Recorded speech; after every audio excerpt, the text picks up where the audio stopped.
We've been singing about some wonderful things today. We've been singing about Jesus right now and Him being lifted high. And we've been singing about some wonderful themes that go around Easter. But I ask myself this question sometime. If you look at Christianity as we see it today, was that what He died for?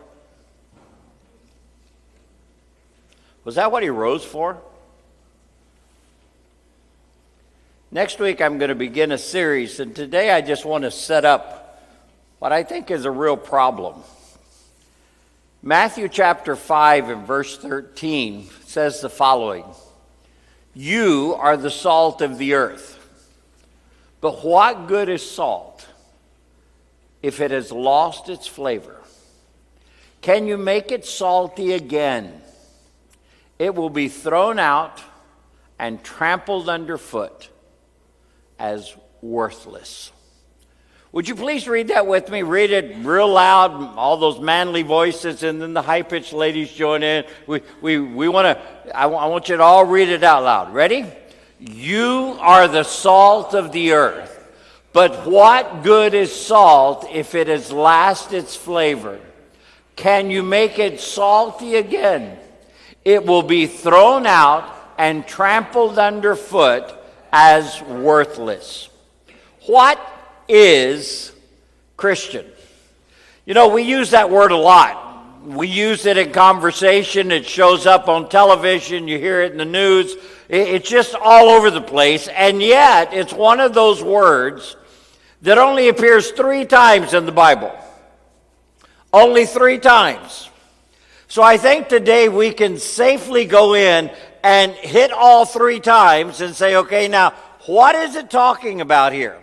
So I invite you, if you have your Bible and can flip fast, I cheat. I put little stops here for me, little yellow sheets of paper. Acts chapter 11.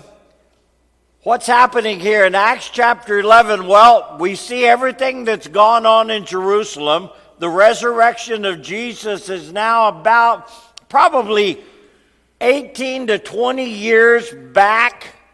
And during this time, some amazing things happened in Jerusalem and some things happened in Judea. But Jesus didn't ask them just to go through Jerusalem and Judea. He wanted them to go out further. And as we studied a few weeks ago, nothing will get Christians moving quite like a good persecution. So someone like Saul of Tarsus comes in and a few others, and they start ransacking and tearing up congregations and messing people up, throwing them in jail, doing all kinds of things to them. And all of a sudden, they began spreading out. One group got as far as Antioch. And it says, up until this point, everywhere people went, they would speak to other Jews about Jesus. But here in Antioch, they, having learned from Peter, having learned that the gospel is not just for the Jews, now they're out and they're speaking also to the Greeks. And it tells us in chapter 11 and verse 26, now they're bringing in people. Then Barnabas went on to Tarsus to look for Saul, and when he found him, he brought him back to Antioch. Both of them stayed there with the church for a full year, teaching large crowds of people. And it says, it was at Antioch that the believers were first called what? Christians. For the first time, this idea of Christians came up. And it was not from the believers. It was something that was given to them by outsiders. In a sense, it was an insult. Because up until this time, they have been known as people who were followers of the way. And the way of Jesus and what Jesus did, what Jesus said, how Jesus lived. And so these were all living as that to such an extent that when they were in Antioch, and it says large crowds of people began doing this in the city, people looked at them and basically said, these are just little Christ. They're just behaving just like Jesus. I remember in a youth rally one time, back when I was a youth, someone asked the question, if you were arrested for being a Christian, would they have enough evidence to convict you? Now, run that one through your mind a minute. If you were arrested for being a Christian, would they have enough evidence? Or would they say, throw this out, this is a waste, they're just like everybody else?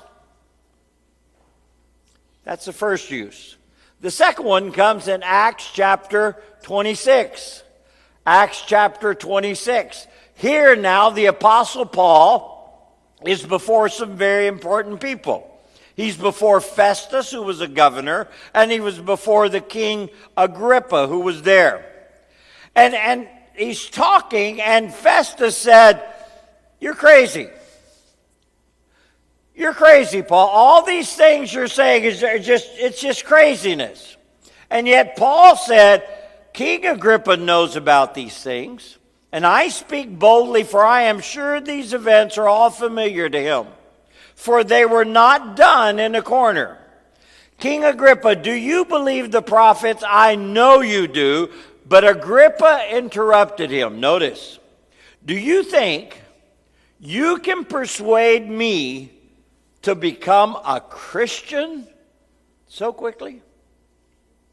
Do you really think that you can persuade me to change the way I live, the way I think, the way I carry myself around day by day? Do you think that just with a conversation, you can make me change? The way is so different from everything else. The way of Jesus was not the way of the world then. It's not the way of the world now. And yet he said, do you really think you can persuade me to be a Christian that quickly?" The third and last time it appears in the Bible is back in 1 Peter chapter 4. 1 Peter chapter 4, by this time, Christianity, the way, the church is now spreading out. And people, because of the way that they are living, they are now being persecuted. They're going through some really, really hard times.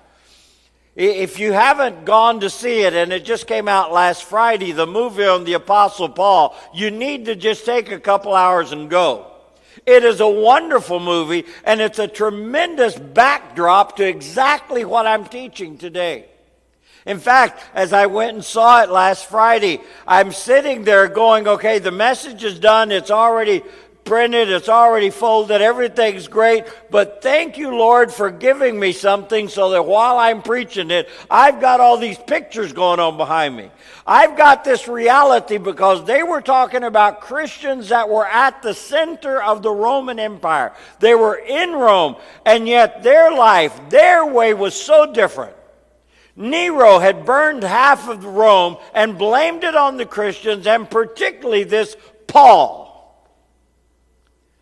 And the way they lived, and the way they acted, the way they reacted to the stuff that was going on, how it was even amongst themselves, they were just not sure, and some wanted to fight back, and the others say, but no, that's not the way of Jesus. Now, this is in full persecution. It's tough. And Peter is writing them, and he says, "Dear friends, don't be surprised at the fiery trials you're going through as if something strange were happening to you. Indeed, be very glad, for these trials make you partners with Christ in his suffering, so that you will have the wonderful joy of seeing his glory when it is revealed to all the world. If you are insulted because you bear the name of Christ, you will be blessed, for the glorious Spirit of God rests upon you. If you suffer, however, it must not be for murder, stealing, making trouble, or prying into other people's affairs. But it is no shame to suffer for being a Christian. Praise God for the privilege of being called by his name. We have a problem.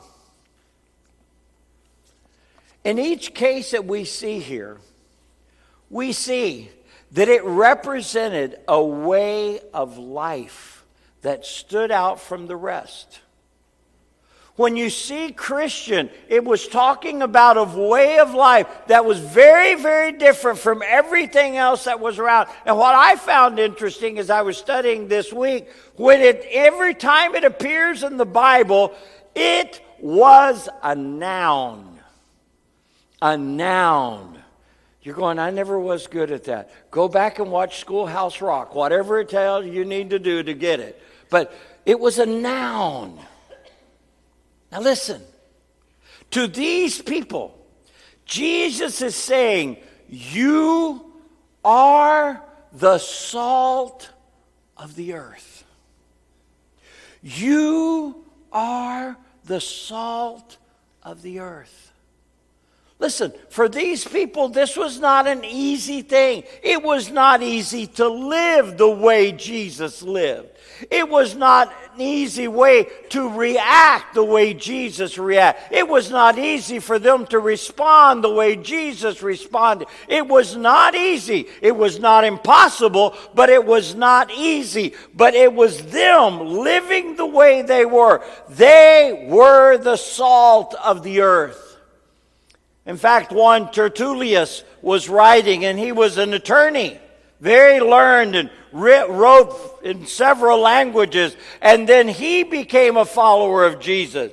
And as he described in some of his writings, he's describing the way the outside world looked at these Christians.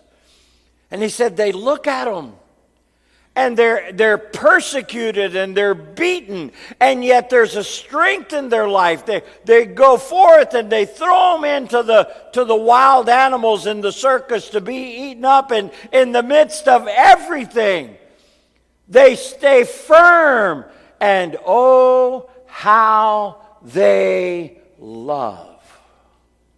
Because there was no love outside. There was no love among their enemies. They were all cutthroat. One killed another one. Oh, but how they loved. They were the salt of the earth.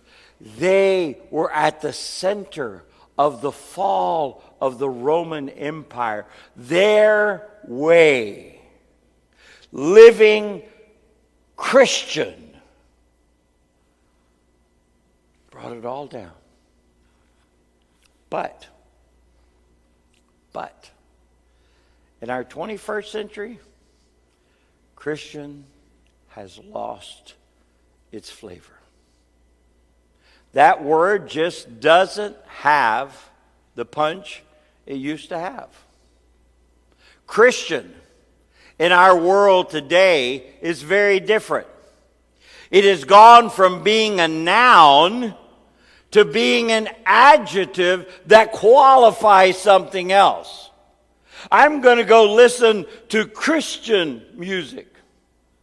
I'm going to go watch a Christian movie.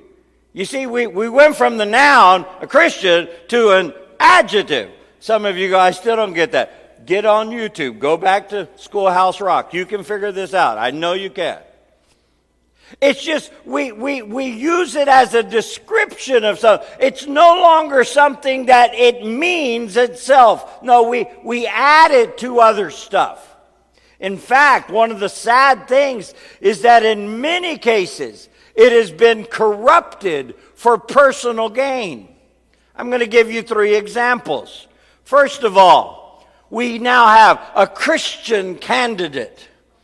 You know, for about the last 25 years, I think the first time I remember hearing it was when Jimmy Carter was running. And they said, he's a born-again Christian. And I'm not questioning that he is. But what I am saying is, it's one thing to actually be a Christian if you consistently act the way Christ did. But somehow we've got it in our mind, particularly in this country, and by the way, the rest of the world looks at it as what's wrong with y'all, and you almost have to have your religious affiliation tied onto things, and if you get the right one, then a lot more people vote for you just because you tag that on, regardless of what you say, regardless of what you do, regardless of what you act, because it's Christian, I'm for you. That's stupid. And I don't care what side of the issue it is, that's just wrong. We have co-opted, we have corrupted Christian and stuck it in politics as something that can somehow get us more votes. We will have photo ops. Let's pray. Before the debate, I'm praying that this other Christian will not do as good as... We do these things. And it's wrong. We have, again, not doubting there are candidates that are Christian. That's not it. But don't make the adjective a vote grabber. We have a Christian school. Now, again, I don't doubt that there are schools that are Christian. I don't doubt that there are schools that will teach and follow a different way than the necessary. That's not the point. But I guarantee you that everything that has the word Christian school on it does not behave in a Christian way. I remember as a 24-year-old just getting started, the church here was just in its first year, and I was traveling, and I was out in Louisiana, and I'm sitting at a pastor's house after church one night, and I'm sitting around the table, and we're just talking about Louisiana. That right there will blow your mind, just in general. But as we're talking about Louisiana, he said, this next year is going to be a great year to start a Christian school because our state just legislated desegregation, and we can fill it up fast. And I sat there and went, really? That's what this is about? And don't kid yourself, that's still what it's about in a lot of circles in our world. Not everywhere, not knocking everybody, but just because you stick the name Christian on a school, by no means makes it better than anywhere else. I love this one. We used to get a Christian business directory. A Christian business directory. The Christian Yellow Pages. And again, I don't doubt that some of the people in there were Christians. That's not the point. But just because somebody's name is in a Christian business directory does not mean that they will necessarily do a good job. It's not like they got the seal of approval from God for their business. Okay, it doesn't mean that. Now, every now and then, again, I thank God for the Christians who run their business the way it should be and reflect Christ in what they do. We just had our building painted, which, by the way, looks pretty good, by two Christian men in our church who did a fantastic job. And there are others who are Christian in what they do, but there are others who are scum. See, I didn't say it quite this way in Spanish, but they're just scum. I mean, I've told you before, when we were building this building, we had someone give us a quote for the elevator, and to be honest, all things were equal. It was about the same. So we gave it to the Christian, who proceeded to steal $50,000, and then we had to buy another one. See, don't latch on to this Christian thing as an adjective and just assume that they are Christian noun. We've ruined the name. We've messed it up. I want you to write this. I don't want you to write this. Here's this. Sadly, in some cases, it has become synonymous with hate and many actions and attitudes that are contrary to the way of Jesus. When you say Christian, some people say that's just hate. And why would they say that? A couple years ago, I was reading the book Messy Grace. Caleb Kaltenbach, wonderful book. And as I was reading Messy Grace, had a kind of a unique story. Caleb grew up with two gay parents. Now this is very unique. You go, how did that work out? Well, they didn't inform the rest of the world they were gay till after they broke up. So here's mom and dad have a child, and then a few years into it, they break up. Dad lives in one side of Missouri, mom lives on the other side, and that interstate in between. They would be in school with dad, drive 100 miles, stop there, mom pick them up, spend the weekend over here. Now dad was kind of a quiet, subdued college professor kind of guy, kind of behind the closet thing. Mom was loud and proud. And mom, everybody around her, everything about her, she was an activist and everything. He said, from the time I was 8, 9 years old, that was my weekend. And he said, even though that wasn't me, I was surrounded, and there's a wonderful community of people, and everything was wonderful. And it's just great. It said, then we had the gay pride parade, and he said, as a 9-year-old, if I can be in a parade, we're going to a parade. He said, so I'm there with mom and friends and everybody. We're just having a blast going through the city. And then we get to one block. And here's some people holding up signs. God hates you. We hope you die. And another wonderful bunch of stuff. And he said, as a 9-year-old, I'm sitting there going, Mom, why are they saying that?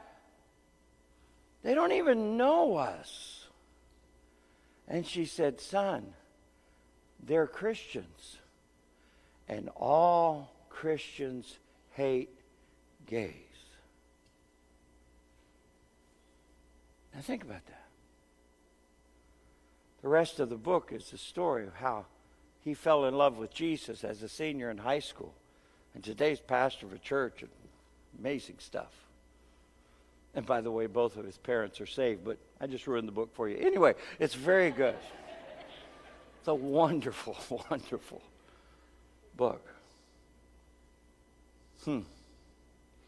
What good is Christian if it has lost its flavor? What good is the noun? What good is the title if it doesn't mean what the Bible says it was supposed to mean? I want you to write something down. It's not up here. It's not there. You're just going to have to listen and write it down. Because I want this thought to go with you for the next couple months while I preach through this series. You can be saved and not be a Christian. You can be saved and not be a Christian. I want that thought to go with you. I want you to think about that. I want you, as we go through what we're going to go through, I want you to go in and say, okay, so where am I? What am I? I'm not questioning salvation, but I think we should all question, are we truly Christian or not?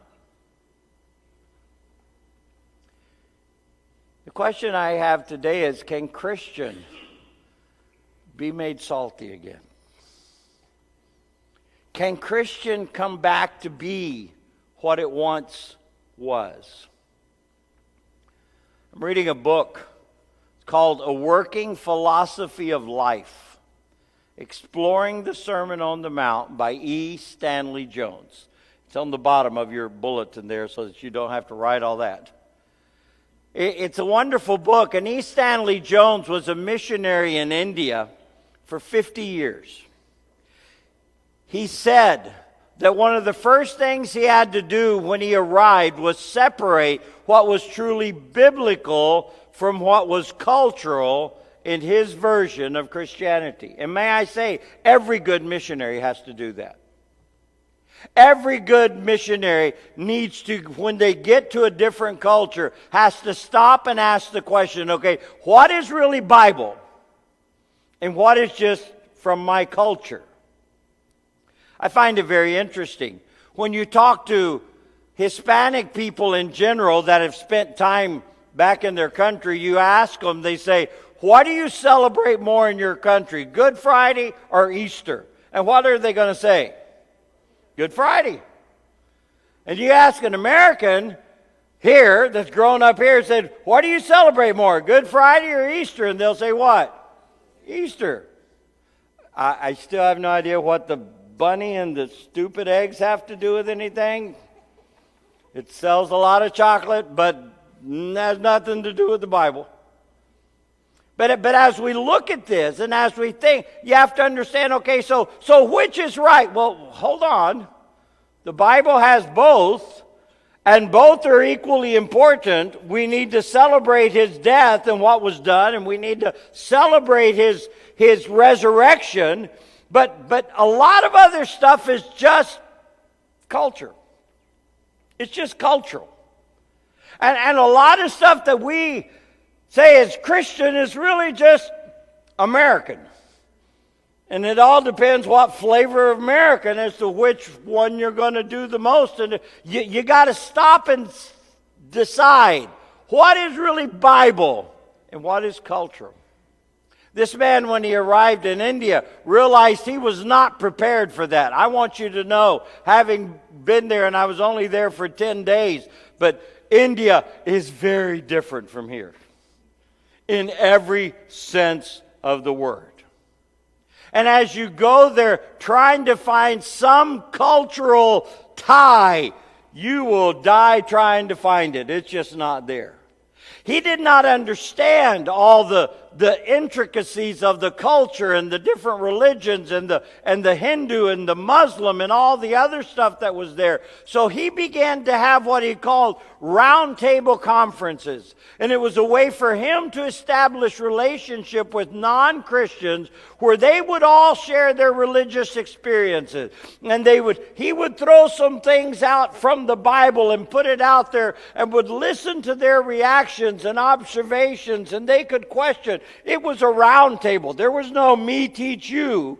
No, it was a round table where all the ideas were shared freely. An amazing thing. He made this statement in the introduction. He said, India has compelled me to disentangle Christ from the accumulation of things which the centuries had gathered around him. It was a liberating experience to find one's faith becoming simplified and centered in a person. Then he said, so India has taught me the second thing. The main moral content in the word Christian must be the Sermon on the Mount. She insists that this sermon is Christianity. No matter how much we may point to our creeds, she insists on pointing us to the pattern shown her in the Mount. And you've got this in your bulletins. Notice what it says.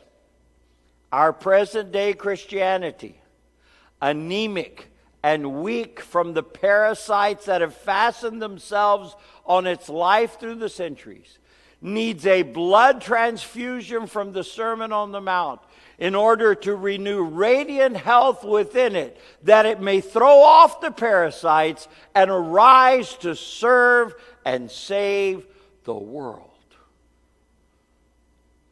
That was the easiest part to read in that chapter. Let me tell you something. What he's talking about is saying, listen, if we want Christian to really mean something, the way it meant back when, we go to the Sermon on the Mount, because that was where Jesus said, this is the way we live. I find it interesting. I have actually read books, read commentaries, heard messages, which talks about the Sermon on the Mount and say, this is really not for today. This is how life is going to be later on, like in those 1,000 years when everything is perfect. That's the way we're going to live then. But not now, because we can't do that. And yet, Jesus presented it and said, no, there it is. The Sermon on the Mount is a Christian's working philosophy of life. This is how our faith is lived out in every day.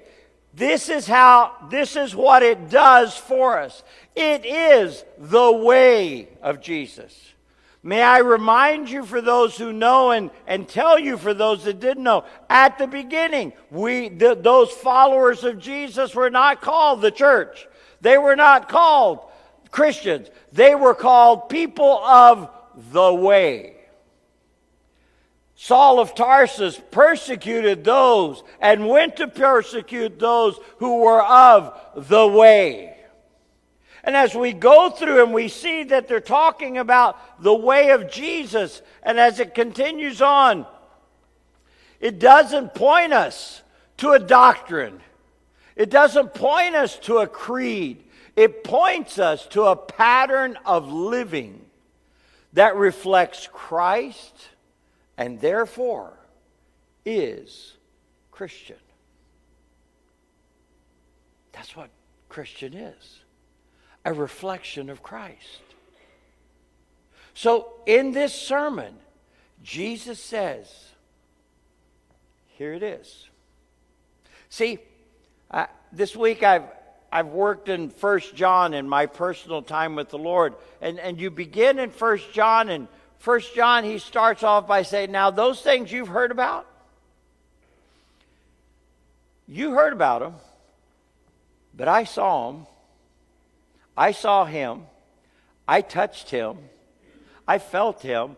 I knew him. I watched him. I saw this up close and personal. This is real.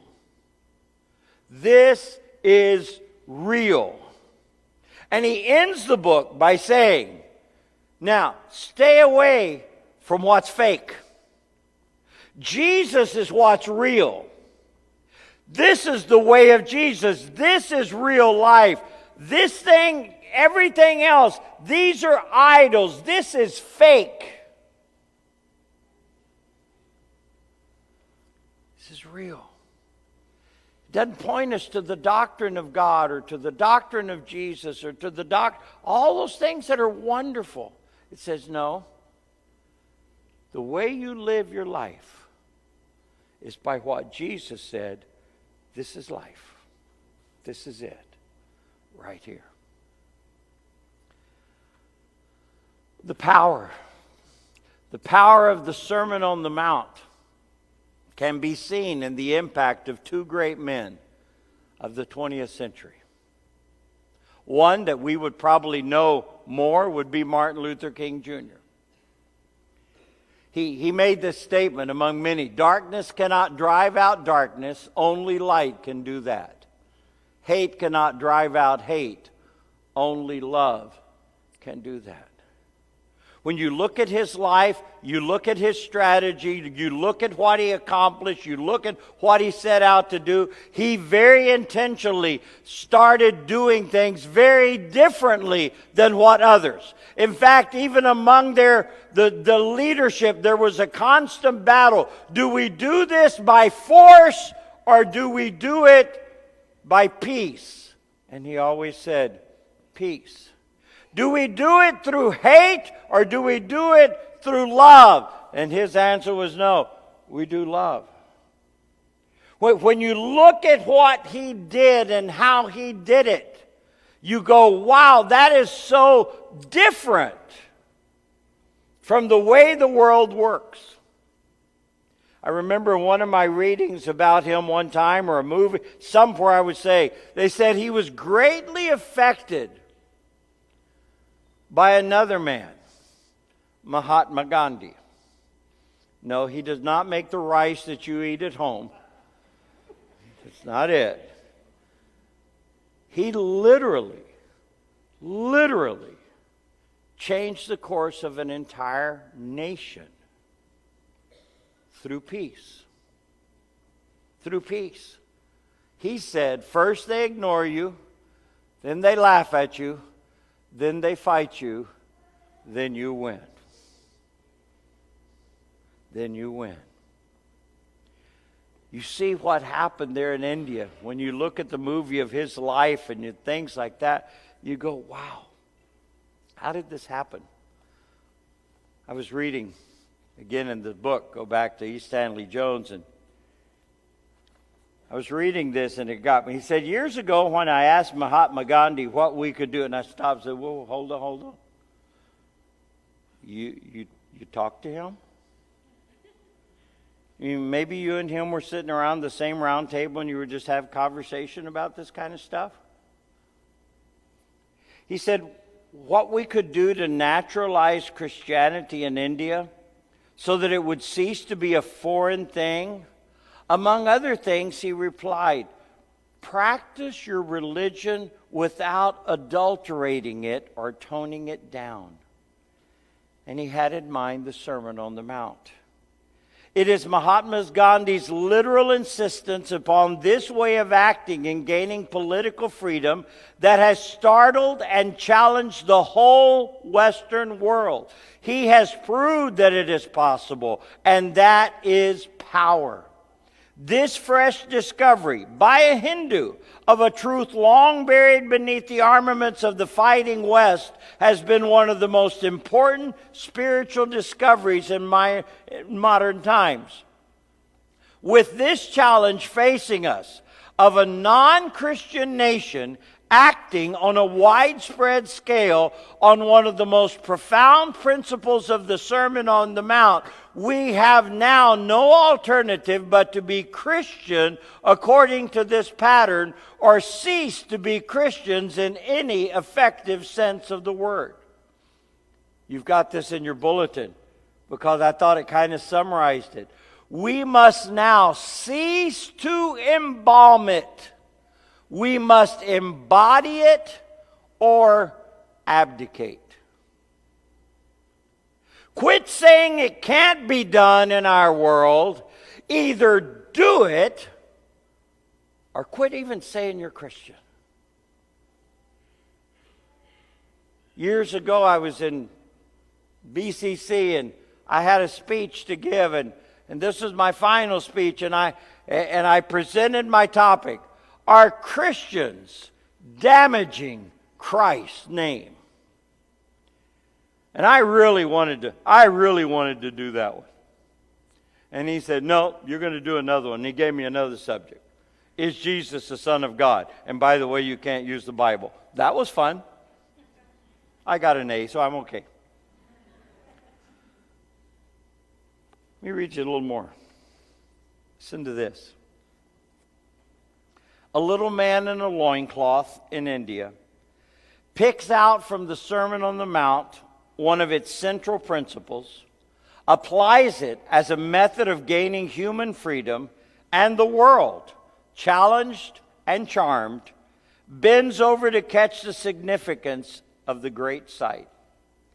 It is a portent or a forecast of what would happen if we would take the whole of the Sermon on the Mount and apply it to the whole of life. It would renew our Christianity. It would renew our world.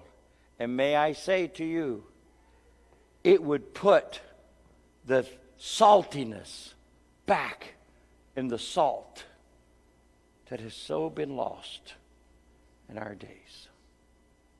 I've got a challenge for you on this Holy Week. You're supposed to be a little more holy during Holy Week. Everybody agree to that? So I've got a little challenge for you. I want you to read Matthew 5 through 7 2 times. Now I know some of you go, why 2 times? I get it all the first time. Trust me, I want you to read. In fact, if you happen to have group this week, I would recommend that in your group, you sit down and read Matthew 5, 6, and 7. And then ask yourself these questions. How different are the statements and challenges that Jesus makes from what would be normal in our day? I mean, how revolutionary would it actually be? Or how do you think a strict obedience to this way of living would impact what others think of a Christian? But then after you do that, maybe in a group, I want you to get just you. And I want you to read it again. Maybe in a different version of the Bible. Maybe listen to it, but listen to it again. And this time, what would be the 3 toughest things for you to obey completely in the Sermon on the Mount? What would be the toughest thing for you to obey completely? What impact do you think it would have on those around you if you actually did obey it? Russell, what are you doing? I want to make you as miserable as I am. I want you to go through this, and I want you to go, that would be just so difficult. I just can't imagine and yet know that Jesus has said, follow me, and this is the way I do it. Follow me, this is the way that I do it. Why? Because only then can we truly say we are Christians. Matthew 5 through 7 is not a sermon. You say, why do you say that, Russell? We always refer to it as Sermon on the Mount. But let me tell you what you do with sermons. I'm a pastor. I know this. You hear me talk, and I give you a sermon, and some of you will walk out and go, I like that today. That was nice. Didn't change a thing, but that was nice. Or, I really didn't like the way he said that. Kind of offended me a little bit when he said it this way or that way. And that's okay. I've been accused of many things before. I offend myself sometimes. Matthew 5 through 7 is not a sermon. It's a portrait of the life of Jesus. And when you look at the portrait of the life of Jesus, and you go back to Galatians where it says, I no longer live, but Christ lives in me, and the life that I now live, I live by the faith in the one who died and gave himself for me. When you start reading other passages where it talks about Christ being formed in you, when you read other passages that says that we are to go to the full measure and stature of Jesus, this is what it's talking about. When Paul and Peter and all of them said these things, everybody knew exactly what he was talking about. Everybody knew that the standard was really high. You didn't get to say, I'm a Christian candidate just because it sounded good. No, if you were a Christian candidate, you were probably killed.